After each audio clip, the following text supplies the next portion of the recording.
Naitwa Lugete Musa Lugete, mchambuzi wa siasa za kimataifa, mwana historia, mwana diplomasia, mwana majumui wa Afrika na mzalendo kindakindaki wa taifa langu pendwa Tanzania. Hivi karibuni tumeshuhudia mashindikizo mbalimbali ya Jumuiya ya Ulaya kwa serikali ya Jamhuri ya Muungano wa Tanzania.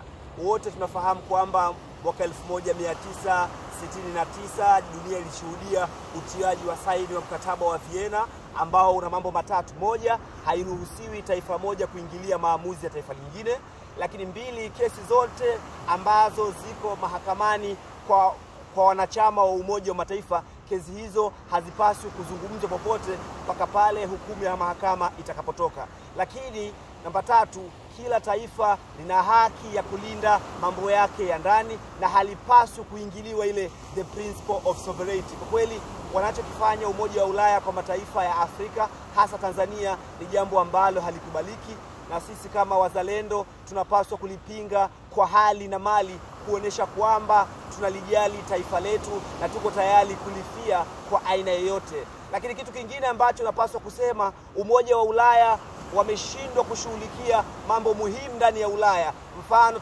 tunashuhudia mgogoro wa muda mrefu kati ya Azerbaijan na Armenia kuhusu eneo la Nagorno-Karabakh.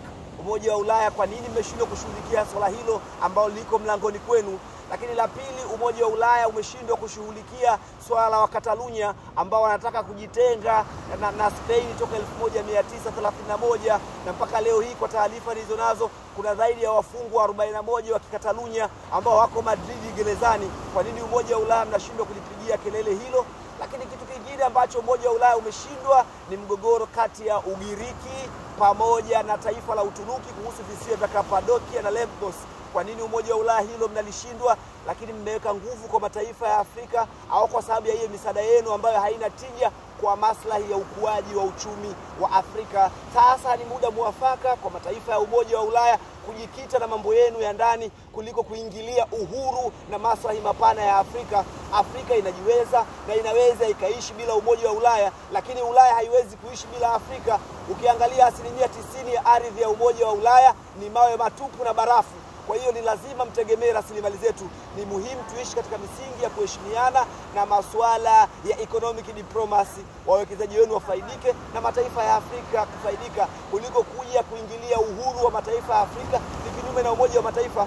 Kama kweli Umoja wa Ulaya una nguvu, kwa nini mmeshindwa kuidhibiti Israel ambayo imezuia misaada ya chakula Gaza? Kama kweli Umoja wa Mataifa mna nguvu na Umoja wa Ulaya, kwa nini mmeshindwa kuionya Israel ambayo inaishambulia Syria? Israel inaishambulia Yemen, Israel inaishambulia Syria, na wote mmekaa kimya. Ni kinyume na mikataba ya Westphalia, ni kinyume na mikataba ya ulinzi na usalama ya Umoja wa Mataifa. Kama kweli Umoja wa Mataifa una nguvu, Umoja wa Ulaya una nguvu, kwa nini mmeshindwa kuionya Marekani ilipofanya ukiukaji wa haki za binadamu wa Afghanistan na maeneo mengine mengi ambayo imeshambulia? Hoja ya msingi ni kwamba ni lazima viongozi wa Umoja wa Ulaya mheshimu utamaduni, historia na maamuzi ya bara la Afrika, ambao Afrika yetu tumeijenga kwa miaka mingi, tangu 25 mwezi wa 5 mwaka 1963, ambapo waasisi wetu waliamua kuunda Umoja wa Nchi Huru za Afrika na kuamua kukomboa mataifa mengine ya Afrika na kumfukuza mkoloni. Na itakapofika kesho kutwa tarehe 25 mwezi wa 5 mwaka 2025, Afrika itaadhimisha siku ya Afrika, miaka 63 ya Umoja wa Afrika, ambapo tunajivunia Afrika yetu. Na kwa kweli hatutaki Afrika yetu iendeshwe na maberu. Tuna uwezo wa kufanya mambo makubwa kwa ajili ya Afrika yetu. Tunafahamu hila za Umoja wa Ulaya. Mlitumika kuwagawa kati ya Wabengazi na Wabeduini na mkamuua Gaddafi. Tunafahamu hila zenu.